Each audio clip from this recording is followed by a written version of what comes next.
दयाल हो दयाल हो दयाल। परम प्रेममय परम दयाल श्री श्री ठाकुर मोर, परम आराध्या जगज्जननी श्री श्री बड़मा मोर, परम पूज्य पाद श्री श्री बड़दा मोर, पूज्य पाद आजिर भरोसा श्री श्री आचार्य देव मोर सभींकर रातुल श्री चरण रे मोर कोटि कोटि अनंत कोटि प्रणाम निवेदन करे। समस्त इष्टप्राण गुरुव्रता और भक्तिमयी माँ मानकु मोर अंतररु श्रद्धा प्रीति आनंदित जयगुरु भल पाइबा और प्रणाम निवेदन करे। बंधुगण, सबु दिन परि आज भी ये जयगुरु प्रार्थना चैनल रे आपण मानकु सर्वप्रथम मोर आंतरिक शुभेच्छा जयगुरु। तो आज सुंदर विषय वस्तुटी समस्त अति शिक्षणीय विषय हम। इष्टवृत्तिर सत्य आध्यात्मिक महत्व उपर आलोचना करिबा। अनेक भ्रम, अनेक इष्टवृत्ति प्रति खराब भावना जहाँ आज ये वीडियो माध्यम रे आमे चेष्टा करिबु तार समाधान करिबा पाई। बंधुगण, एतिपाई आपण मानकर सहयोग निहाती आवश्यक। वीडियोटी जदि आपण मानकु भल लागुची ता लाइक टी निश्चय करंतु, कमेंट्स रे लिखंतु जयगुरु। बंधुगण, ए पर्यंत जदि आमर ये छोटिया प्रयास जयगुरु प्रार्थना चैनल को सब्सक्राइब करि नांती ताले शीघ्र शीघ्र सब्सक्राइब करि दियंतु और पाखरे थिबा बेल नोटिफिकेशन रो ऑल को प्रेस करंतु, जहाँकि एई भली शिक्षणीय आध्यात्मिक भावभक्तिर विषय वस्तु आपण मानक पाखरे सर्वप्रथमे पहुँची पारिबो। तो बंधुगण, आसंतु डेरी न करी आज रे सुंदर विषय वस्तुटी को बुझीबा, शिखिबा, अन्य मानक पाखरे जाचनर प्रतिश्रुति नहीं तांकु कहिबा, बुझेइबा चेष्टा करिबा। परम दयालकर सेई अमृत बाणी, सेई तांकरी दिग्दर्शनर आलोक समस्त हृदय रे पहुँची पारु चेष्टा करिबा। तो आसंतु ए वीडियो माध्यम रे आमे किछि जानिबा। बंधुगण, जदि मु कहि दिए जे जहाँ तुमे ए पर्यंत इष्टवृत्ति विषय रे जानिछ बा भाबुछ से सबु अर्ध सत्य थिला, ताहले कौन हेबो? जो जिनिसटाकू शताब्दी धरी भूल भाବରେ बुझा जाउछि तार गभीर सत्यता आजी भी मानव मनर लुचि रही। एमिति ही गत वीडियो रे जणे सहृदय व्यक्ति प्रश्न कले।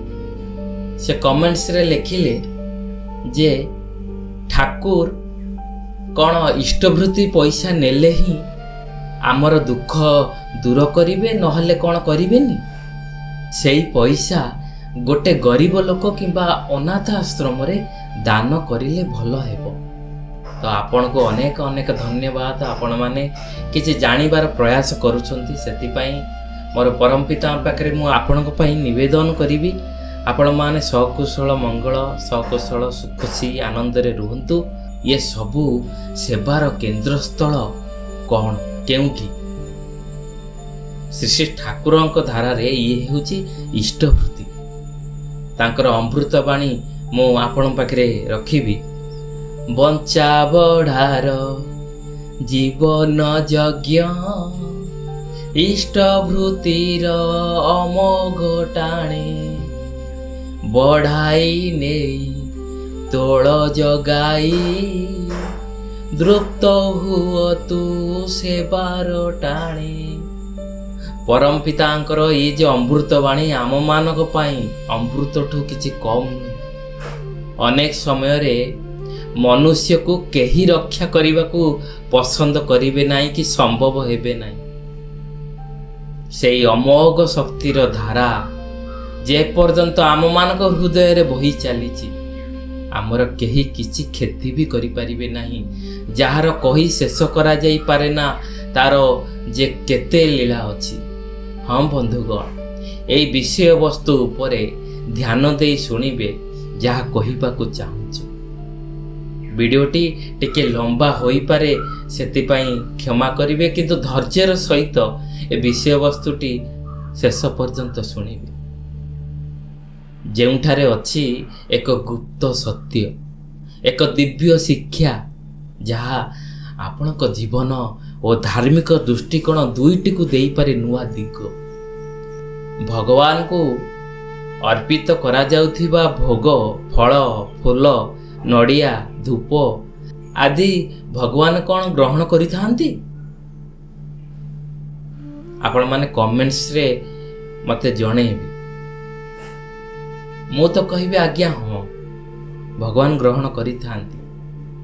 ଯଦି ପୁରାଣ ଶାସ୍ତ୍ରମାନଙ୍କୁ ଆମେ ଯିବା, ଏସବୁର ବିଧି କେଉଁ କାଳରୁ ଅଛି। ଆମର ଶରୀର ପଞ୍ଚତତ୍ତ୍ୱକୁ ନେଇ ଗଢ଼ା, ଇଏ ତ ଅଳ୍ପ ବହୁତ ଆମେ ସମସ୍ତେ ଜାଣିଛେ।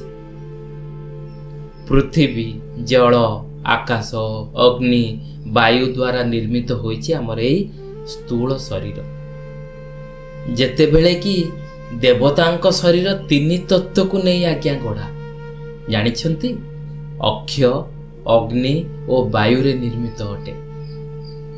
ସେମାନଙ୍କ ମଧ୍ୟରେ ପୃଥିବୀ ଓ ଜଳ ତତ୍ତ୍ୱ ନଥାଏ, ଯେଉଁଟାକ ଆମମାନଙ୍କ ଶରୀରରେ ଅଛି। ଯେହେତୁ ଆମ ଶରୀର ପଞ୍ଚତତ୍ତ୍ୱରେ ନିର୍ମିତ, ତେଣୁ ପୃଥିବୀ, ଜଳ, ବାୟୁ, ଅଗ୍ନି ଓ ଆକାଶ ଆମକୁ ପ୍ରକୃତି ଦ୍ୱାରା ପ୍ରାପ୍ତ ହୋଇଥାଏ। କିନ୍ତୁ ଦେବତାମାନଙ୍କୁ ବାୟୁ ରୂପରେ ଗନ୍ଧ, ତେଜ ରୂପରେ ପ୍ରକାଶ ତଥା ଆକାଶ ରୂପରେ ମନ୍ତ୍ର ଶବ୍ଦକୁ ଗ୍ରହଣ କରନ୍ତି। ଅର୍ଥାତ୍ ଦେବତା ଗନ୍ଧ, ପ୍ରକାଶ ଓ ମନ୍ତ୍ର ଶବ୍ଦ ଦ୍ୱାରା ଭୋଗ ଗ୍ରହଣ କରିଥାନ୍ତି ବା ଆମର ପ୍ରାର୍ଥନାକୁ ଗ୍ରହଣ କରିଥାନ୍ତି, ଶୁଣିଥାନ୍ତି। ଯାହାର ବିଧାନ ପୂଜା ପଦ୍ଧତିରେ ରହିଥାଏ, ଅନେକ ଶାସ୍ତ୍ର ପୁରାଣ ବି ଆପଣ ଦେଖିବେ ଏହି ସବୁ ଲେଖା ଅଛି। ଏପରି 5ଟି ତତ୍ତ୍ୱକୁ ନେଇ ଯଜ୍ଞ ହୁଏ।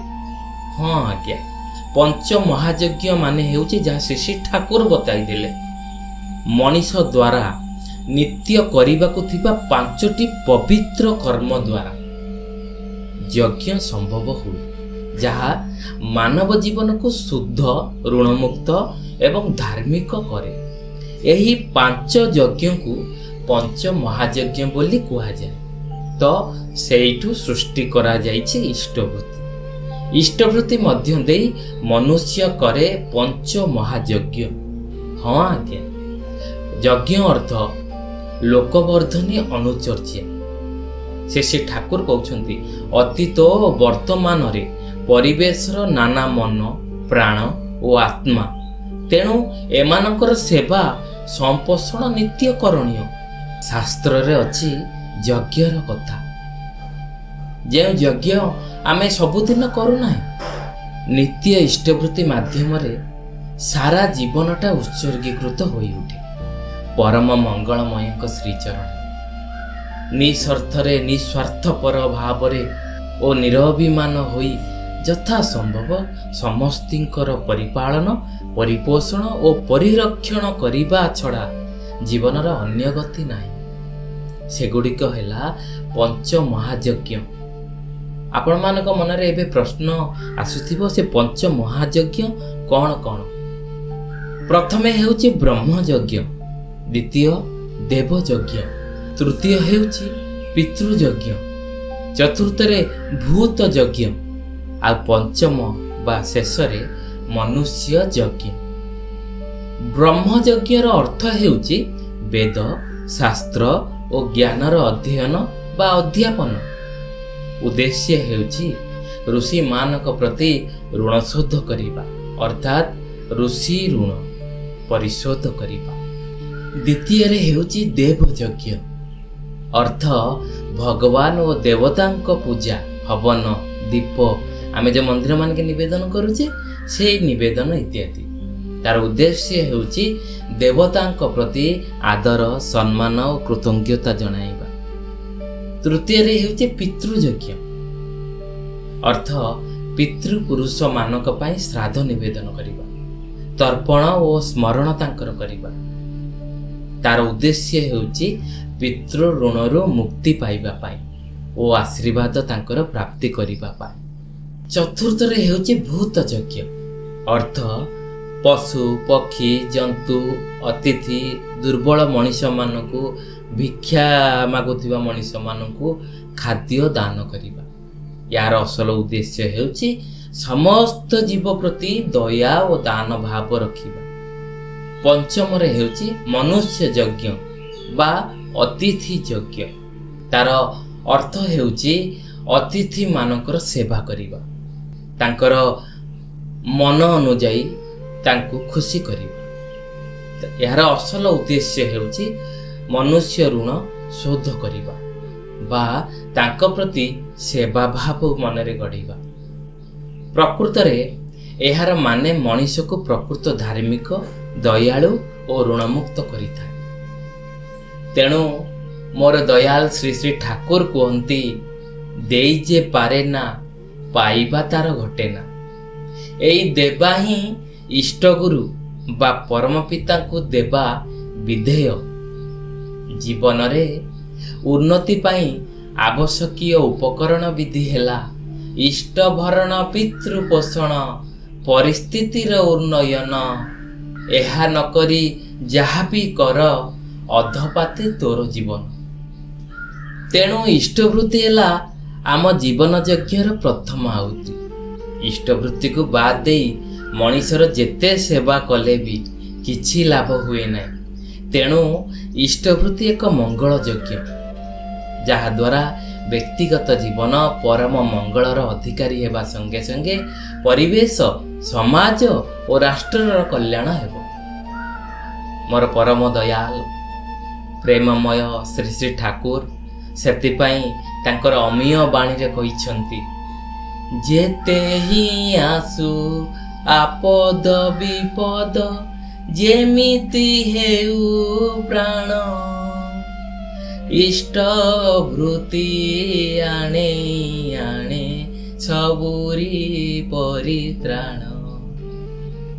ଜପ ଧ୍ୟାନ ଯଜନ ଯାଜନ, ଇଷ୍ଟ ବୃତ୍ତି ଛଡ଼ା ସବୁର କିଛି ବ୍ୟର୍ଥ ଜାଣ, ବନ୍ଧ୍ୟା ଶକ୍ତି ହାରା। ବାଧାର କଥା ନ ଶୁଣି ତୁହି ଇଷ୍ଟ ପଥରେ ଚାଲ, ସତ ଭାବ ହେବ ମୋଚନ, ବୁକୁରେ ବଢ଼ିବ ବଳ। ଇଷ୍ଟେ ଚେତନ ବ୍ୟକ୍ତି ତୋଟା, মন্ত্রে চেতন মন। ইষ্ট বৃত্তিরে দীক্ষা চেতন, সেবায়ে চেতন ধন। ইষ্টଙ୍କ ଠାରୁ ନିଅ ନା କିଛି, ଦିଅ ତାଙ୍କୁ ଯେତେ ପାର। ନେବାରେ ବଢ଼େ ସ୍ୱାର୍ଥ ବୁଦ୍ଧି, ଦେବାରେ ପ୍ରୀତି ହୁଏ ଗାଢ଼। ତାଙ୍କର ଅମୀୟ ଅମୃତ ବାଣୀ ଆପଣମାନଙ୍କ ହୃଦୟକୁ ନିଶ୍ଚୟ ଛୁଇଁଥିବ ମୋର ଆଶା। ଏଇ ଇଷ୍ଟବୃତ୍ତି ଏକ ସାମାନ୍ୟ ଜିନିଷ ନୁହେଁ ଯାହା ଆମେମାନେ ସାଧାରଣ ଭାବୁଛେ। ଇଷ୍ଟବୃତ୍ତିର ଅମୋଘ ଶକ୍ତି ବିଷୟରେ ଅନେକ କୁହାଯାଇପାରେ, ଅସରନ୍ତି ଭଣ୍ଡାର ଆଜ୍ଞା। ଇଷ୍ଟବୃତ୍ତି ଏଇ ଶବ୍ଦଟି ଶୁଣିଲେ ଅନେକଙ୍କ ମନରେ ଆସେ ଏକ ଭୟ, ଏକ ଅଜ୍ଞାତ ଭ୍ରମ, ଭୁଲ ବୁଝାମଣାକୁ ନେଇ ସମସ୍ତେ ବ୍ୟତିବ୍ୟସ୍ତ। ଅସଲରେ ଇଷ୍ଟବୃତ୍ତି ମାନେ କ'ଣ ଥରେ ଭାବି ଦେଖ। ଅନେକ ଗୁରୁ ଅଛନ୍ତି, ସାଧୁସଙ୍ଗ ଅଛନ୍ତି, କିନ୍ତୁ ତାଙ୍କମାନଙ୍କ ପାଖରେ ଏଇ ଜିନିଷଟା ହିଁ ନାହିଁ ଯାହା ମୁଁ ଠାକୁର ଅନୁକୂଳ ଚନ୍ଦ୍ରଙ୍କ ପାଖରେ ଦେଖିବାକୁ ପାଏ। କାହିଁକି ଏହାକୁ ଏତେ ଭୁଲ ଭାବରେ ଆପଣ ବୁଝୁଛନ୍ତି, ସେଥିନେଇ ମୁଁ ବି ବ୍ୟସ୍ତ। ଶ୍ରୀ ଠାକୁର କହିଲେ, ମୁଁ ଯାହା କହିଛି ତାହା ସତ୍ୟ। ବିଜ୍ଞାନ ଯଦି ଆଜି ସେଠାରେ ଆସି ଉପନୀତ ହୋଇ ନପାରେ, ତେବେ ତାକୁ ଦିନେ ନା ଦିନେ ଏଠାକୁ ଆସିବାକୁ ହିଁ ହେବ। ପରାବିଜ୍ଞାନ ଓ ଅପରାବିଜ୍ଞାନର ଯୋଗ ସାଧନ କରି ଶ୍ରୀ ଠାକୁର ମଣିଷକୁ ମହତ୍ତର ପରିଣତର ପଥରେ ପରିଚାଳିତ କରୁଛନ୍ତି। କିନ୍ତୁ ସମାଜ ଆଜି ବେପରପା ହୋଇ ଚାଲିଛି, ଯେଉଁଠି ପୁରୁଷ ମାଗେ ନାରୀର ପ୍ରଣୟ, ନାରୀ ମାଗେ ଟଙ୍କା। ଏପରି କରି ହିଁ ଚାଲିଛି ଜଗତ, ବଞ୍ଚିବା ବଢ଼ିବା ଫାଙ୍କାରେ, ବଞ୍ଚିବା ବଢ଼ିବା ଫାଙ୍କା। ଇଏ କିପରି ଜୀବନ? ଜୀବନକୁ ସବୁ ଦିଗ ଦେଇ ଦେଖିବାକୁ ହେବ ଆଜ୍ଞା, ନହେଲେ ଜୀବନର ଉତ୍କର୍ଷ ଆସିବ ନାହିଁ। ଏକାକୀ ଜୀବନର ସାମଗ୍ରିକ ମାଧୁର୍ଯ୍ୟ ଉପଲବ୍ଧି କରାଯାଇ ପାରିବ ନାହିଁ। ଆଜିକାଲି ପିଲାମାନେ ଯଦି ସିନେମା ଦେଖିବାକୁ ଗଲେ ବାପାମାନେ କିଛି କୁହନ୍ତି ନାହିଁ, ଏଥିପାଇଁ ତାଙ୍କୁ ପଇସା ବି ଦିଅନ୍ତି। କିନ୍ତୁ ସାଧୁସଙ୍ଗ କରିବାକୁ ଗଲେ ସେମାନେ ଅନ୍ୟ ରକମ ଭାବନ୍ତି ଓ ତାଚ୍ଛଲ୍ୟ କରି କୁହନ୍ତି ଅଥବା ଭୟ ପାଆନ୍ତି କି ଗଲେ କାଳେ ବାବାଜୀ ହୋଇଯିବ, ସଂସାର ତ୍ୟାଗୀ ହୋଇଯିବ। କିନ୍ତୁ ବନ୍ଧୁଗଣ, ଈଶ୍ୱରମୁଖୀ ହେବା ହିଁ ଜୀବର ପ୍ରକୃତ ସ୍ୱଧର୍ମ। ସ୍ୱଧର୍ମ ମାନେ ଆତ୍ମାର ଧର୍ମ, ଆତ୍ମାର ପଥ, ଆତ୍ମାର ଖାଦ୍ୟ, ଆତ୍ମାର ପରମ ଶାନ୍ତି, ତୃପ୍ତି, ତୃଷ୍ଣା ସବୁ କିଛି। ଆଉ ପରାଧର୍ମ ମାନେ ଇନ୍ଦ୍ରିୟର ଧର୍ମ, ପ୍ରବୃତ୍ତିର ବଶବର୍ତ୍ତୀ ହୋଇ ଆମର ଖୁସି ଖିଆଲି ନେଇ ଚାଲିବାଟା ହେଉଛି ସେହି ଧର୍ମ। ଆଜିକାଲି ଅନେକ କୁହନ୍ତି ଆମ ପାଖରେ ସାଧନ ଭଜନ କରିବାକୁ ସମୟ ନାହିଁ, ଅଥଚ ସେମାନଙ୍କର ଦୈନନ୍ଦିନ କାର୍ଯ୍ୟକ୍ରମକୁ ଲକ୍ଷ୍ୟ କଲେ ଆପଣମାନେ ଦେଖିବେ, ବେଶ ଭଲ ଭାବରେ ବୁଝିପାରିବେ। ମୁଁ ମିଛ କହୁନି ଆଜ୍ଞା, ହୁଏତ ସେମାନେ କେତେ ବାଜ୍ୟ କର୍ମ କରୁଛନ୍ତି ଆପଣ ଅନୁମାନ ବି କରିପାରିବେ। ଠିକ୍ କାମ କରୁନାହାନ୍ତି, ଠିକ୍ କୋଉଟା ଭୁଲ କୋଉଟା ଜାଣିବେ ବା କିପରି? ପ୍ରଭୃତି ନିୟନ୍ତ୍ରଣରେ ତ ବଶବର୍ତ୍ତୀ ହୋଇଛନ୍ତି। ଆଜ୍ଞା ହଁ, ଯଦି ଆମେ ମିଛ କହୁଛୁ ତାହେଲେ କମେଣ୍ଟସରେ ଜଣେଇବେ। ଆପଣଙ୍କର ପ୍ରତ୍ୟେକ କମେଣ୍ଟସକୁ ମୁଁ ଶିରୋଧାର୍ଯ୍ୟ କରି ନେଇନେବି। ତଥାକଥିତ ଅନେକ ହିଁ ଭାବନ୍ତି ମୋର ଯଥେଷ୍ଟ ମନୋବଳ ଅଛି, ଶରୀରରେ ବଳ ଅଛି, ସୌନ୍ଦର୍ଯ୍ୟ ଅଛି, ଯେକୌଣସି ପରିସ୍ଥିତିରେ ମଧ୍ୟ ମୁଁ ମୁକୁଳି ପାରିବି, ମାନସିକ ଦୃଢ଼ତା ଅଛି, ସ୍ଥିରତା ଅଛି, ସହନଶୀଳତା ବଜାୟ ରଖିଛି। ଯେଉଁଠି ମୋର କିଏ ବା କ'ଣ କରିବ? ସେଠି ପୁଣି ଇଷ୍ଟବୃତ୍ତି କ'ଣ ପାଇଁ? ଏ ଠାକୁର ଫାକୁର ଗୁରୁ ଦୀକ୍ଷା ଏସବୁ କ'ଣ ପାଇଁ? ଏଇଠି ଶୁଣି ନେବା ଗୋଟେ ଛୋଟ କାହାଣୀଟି, ଏକଦମ ସତ୍ୟ ଆଜ୍ଞା। ମୁଁ 2 ଜଣ ଗୁରୁ ଭାଇଙ୍କର କଥା ଏଇଠି ରଖିବି, ଯାହା ସତ୍ସଙ୍ଗରେ ଶୁଣିଥିଲି ଆପଣମାନଙ୍କ ପାଖରେ ରଖିବି। 2 ଜଣ ଗୁରୁ ଭାଇ ଏକ ସଙ୍ଗେ ବସିବା, ଉଠିବା, ରହିବା, ଖାଇବା, ପିଇବା, ଅଫିସ ଯିବା, ଶୋଇବା ସବୁ ଏକା ସଙ୍ଗେ କରୁଥିଲେ। 2 ଜଣଙ୍କ ମଧ୍ୟରେ ଅତି ଘନିଷ୍ଠ ମିତ୍ରତା ଥିଲା। ଅତି ଇଷ୍ଟପରାୟଣ, ନାମ ଧ୍ୟାନ କରି ଜୀବନକୁ ବେଶ ଉପଭୋଗ କରୁଥିଲେ। ଥରେ ତାଙ୍କ ଜୀବନରେ ଏକ ବଡ଼ ବିପଦ ଆସିଛି। ଜଣେ ଜଣକୁ କହୁଛନ୍ତି, ଭାଇ ଆଜି ମୋର ଟିକେ ଜରୁରୀ କାମ ଅଛି, ମୋର ଯିବାରେ ଟିକେ ବିଳମ୍ବ ହୋଇପାରେ, ତୁମେ ଆଜି ସହଳ ସହଳ ଅଫିସ ଚାଲିଯିବ, ମୋତେ ଅପେକ୍ଷା କରିବ, ମୁଁ ଜରୁରୀ କାମ ସାରି ଟିକେ ବିଳମ୍ବରେ ଯାଇ ପହଞ୍ଚିବି। ତାପରେ ଅପେକ୍ଷା ନ କରି ଇଏ ଅଫିସ ଚାଲିଗଲେ। ଆଉ ଏପଟେ ଏଇ ମିତ୍ର ଜଣକ ନିଜର କାମ ଶେଷ କରି ଟିକେ ବିଳମ୍ବରେ ଯାଇ ବସ୍ଟି ଧରିଲେ। କିନ୍ତୁ ବନ୍ଧୁଗଣ, ତାଙ୍କ ଯିବା ରାସ୍ତା ଏତେ ସହଜ ନଥିଲା। ପ୍ରାୟ 1 ଘଣ୍ଟା ଲାଗେ ତାଙ୍କ ଅଫିସ ପହଞ୍ଚିବା ପାଇଁ। ଅଙ୍କା ବଙ୍କା ପାହାଡ଼ିଆ ରାସ୍ତା ଦେଇ ଉଭୟ ପଟେ ଗଭୀର ଖାଲ ଦେଇ ଯିବାକୁ ପଡ଼େ। ଏଇପଟେ ଯାଉ ଯାଉ ସେ ଦେଖିଲେ କିଛି ଦୂରରେ ବହୁତ ଲୋକଙ୍କ ଭିଡ଼ ହୋଇଛି। ରାସ୍ତା ପୁରାପୁରି ଜାମ୍। କ'ଣ ହୋଇଛି ନା ବସ୍ଟି ଦୁର୍ଘଟଣାଗ୍ରସ୍ତ ହୋଇଛି। ତୁରନ୍ତ ଏ ଭାଇ ଜଣକ ବୁଝିବାକୁ ତଳକୁ ଓହ୍ଲାଇ ଗଲେ।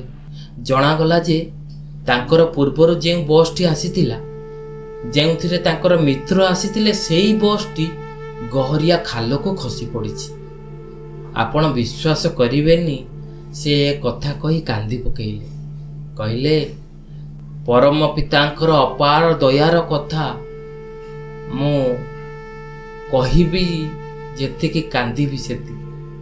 ଆଜ୍ଞା, ଉପରୁ ତଳକୁ ଚାହିଁଲେ ସେଇ ବସ୍ଟି ଗୋଟିଏ କ୍ଷୁଦ୍ର ବସ୍ତୁ ଭଳି ଦେଖାଯାଉଥାଏ। ଅର୍ଥାତ୍ ସେଇ ବସ୍ରେ ସମସ୍ତ ଯାତ୍ରୀଙ୍କ ବଞ୍ଚିବାର ସମ୍ଭାବନା ଯଥେଷ୍ଟ କମ୍ ଥିବ ବୋଲି ସେଠାରେ ସମସ୍ତେ କୁହାକୁହି ହେଉଥାନ୍ତି। ଏତିକି ଶୁଣି ତାଙ୍କର ଅଫିସକୁ ଫୋନ୍ କରି ତୁରନ୍ତ ବୁଝିଲେ ଯେ ସେ ମିତ୍ର ଜଣକ ତାଙ୍କର ଆସିଛନ୍ତି କି ଆସିନାହାନ୍ତି। ଖବର ପାଇଲେ ସେ ଆସିନାହାନ୍ତି, ଅର୍ଥାତ୍ ନିଶ୍ଚୟ ଏଇ ବସ୍ରେ ସିଏ ଥିବେ ବୋଧେ। ସେ 100% ସିଓର ହୋଇଗଲେ ଯେ ଏଇ ବସ୍ରେ ତାଙ୍କର ମିତ୍ର ଅଛନ୍ତି। ଆଉ ମନେ ମନେ ଚିନ୍ତା କଲେ, ଅବଶୋଷ ବି କଲେ ଯେ ସେ କାହିଁକି ତାଙ୍କ ମିତ୍ରକୁ ଅଟକାଇଲେ ନାହିଁ କି ଆମେ ଡେରି କରି ଏକା ସାଙ୍ଗରେ ଅଫିସ ଯିବା। ତେବେ ଯାହା ବି ହେଉ, ସେ ବିଶେଷ କିଛି ଚିନ୍ତା ନ କରି ଅଫିସ ନ ଯାଇ ସେ ଦୁର୍ଘଟଣା ହୋଇଥିବା ବସ୍ ପାଖକୁ ଗଲେ। ଦେଖିଲେ ଦୂରରୁ ସହାୟତା କାର୍ଯ୍ୟବାହିନୀମାନେ ସମସ୍ତଙ୍କୁ ହସ୍ପିଟାଲ ନେବାକୁ ଆମ୍ବୁଲାନ୍ସକୁ ନେଉଛନ୍ତି। ଆଉ କିଛି ସମୟ ପରେ ସେ ଖୋଜି ଖୋଜି ଜାଣିବାକୁ ପାଇଲେ ଯେ ସେମାନଙ୍କ ମଧ୍ୟରେ ଜଣେ ଲୋକ ହିଁ ମାତ୍ର ବଞ୍ଚିଛନ୍ତି। ଆଉ କେତେ କିଏ ଖଣ୍ଡିଆ ଖାବରା ହୋଇଛନ୍ତି, ଅଚେତ ହୋଇଯାଇଛନ୍ତି, କେତେ ମୃତ୍ୟୁକୁ ବି ପ୍ରାପ୍ତ ହୋଇଛନ୍ତି। କିନ୍ତୁ ସେଇ ବଞ୍ଚିଥିବା ଲୋକ ଜଣକ କିଏ ଜାଣନ୍ତି ଆଜ୍ଞା? ସେଇ ମିତ୍ର ଜଣକ। ବାସ୍, ଆଉ କ'ଣ କହିବେ? ଆଖିରୁ ତାଙ୍କର ଧାର ଧାର ଅଶ୍ରୁ ବୋହିଗଲା। ଦୃଢ଼ ଉକ୍ତିରେ ସେ ସେଇଠି କହିବାକୁ ଲାଗିଲେ, ହେ ପରମ ପିତା, ତୁମକୁ ଅଶେଷ ଅଶେଷ ଧନ୍ୟବାଦ। ସେ କହିଲେ, ଇଷ୍ଟଭୃତି ପରାୟଣ ହୋଇଛ ମାନେ, ନିତ୍ୟ ଇଷ୍ଟଭୃତି ପରାୟଣ ହୋଇ ରହିଲେ ତୁମକୁ କୌଣସି ବିପଦ କାବୁ କରିପାରେ ନା। ପ୍ରତିଦିନ ଇଷ୍ଟଭୃତି ଯେ କରେ ତାର ଜୀବନରେ ବିପଦର ଛାଇ ବି ତାକୁ ସ୍ପର୍ଶ କରିପାରେ ନା ଓ ତାର ମନରେ ଶାନ୍ତି, ତୃପ୍ତି, ଆନନ୍ଦରେ ଜୀବନ ଚାଲେ। ସେଥିରେ ମନରେ ଏପରି ଶକ୍ତି ଜାଗେ ଯେ କୌଣସି ବି ବିପଦରେ ସେ ଘାବରେଇ ଯିବ ନାହିଁ।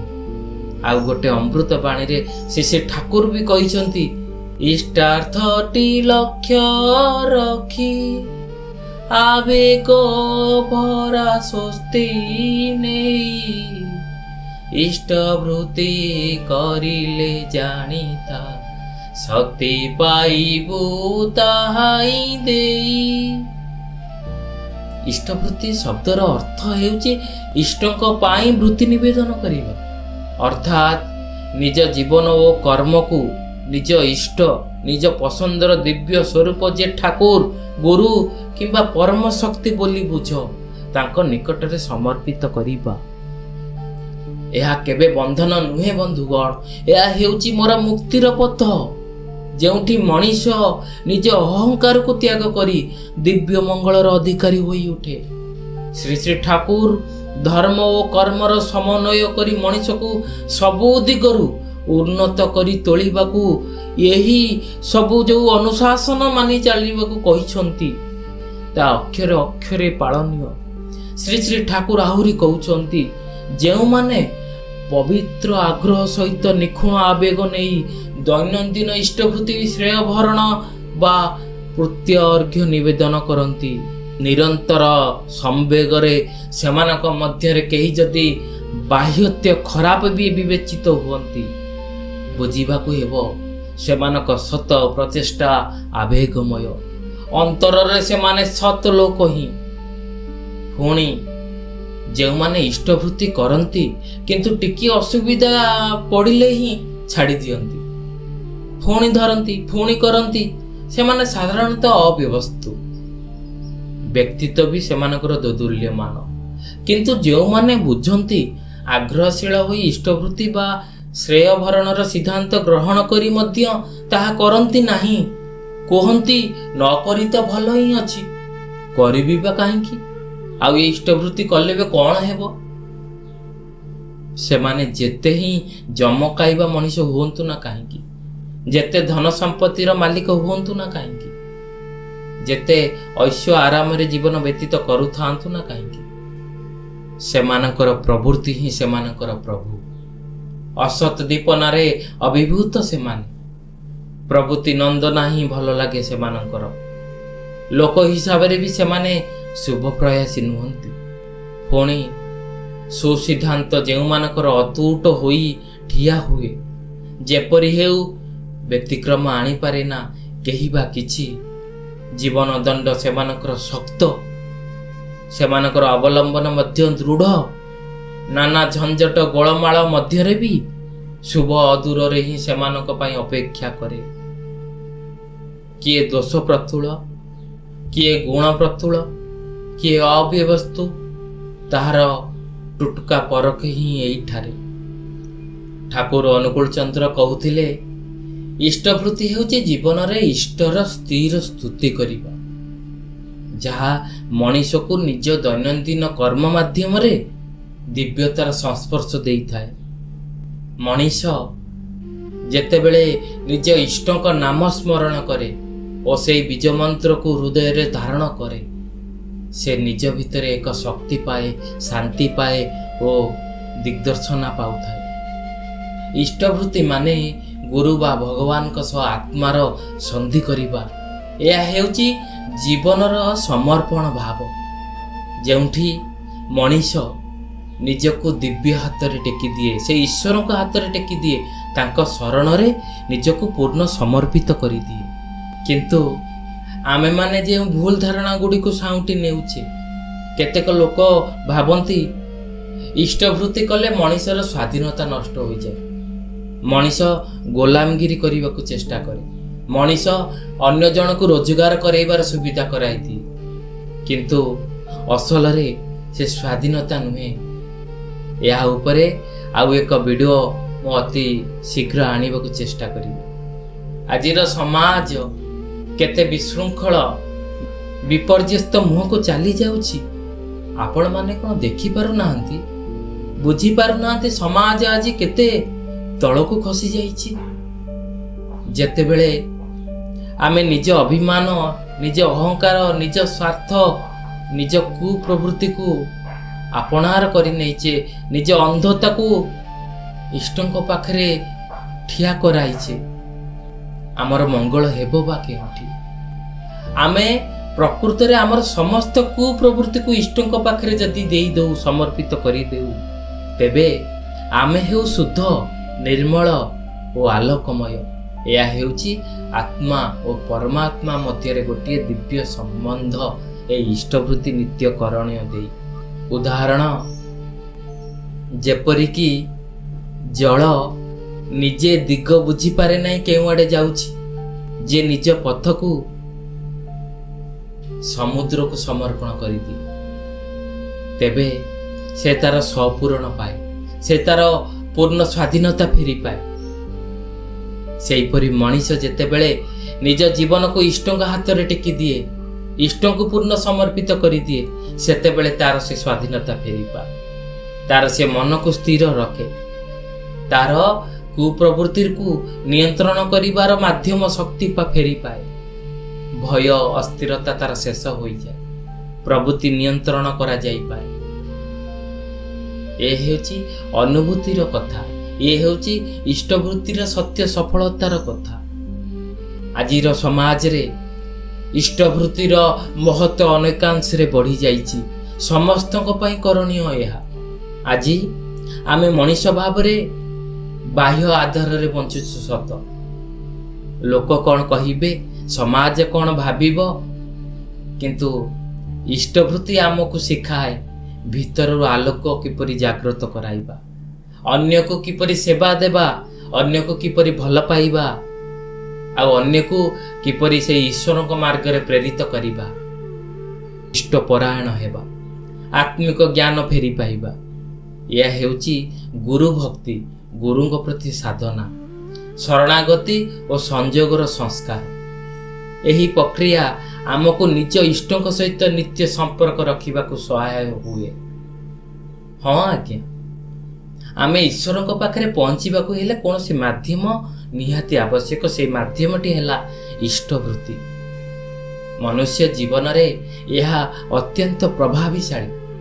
ଯେତେବେଳେ ମଣିଷ ଇଷ୍ଟବୃତ୍ତି ଗ୍ରହଣ କରେ, ସେ ଆରମ୍ଭ କରେ ତାର ଜୀବନର ଏକ ନୂଆ ପଥ, ନୂଆ ଦିଗ, ନୂଆ ଆଶା, ନୂଆ କିରଣ।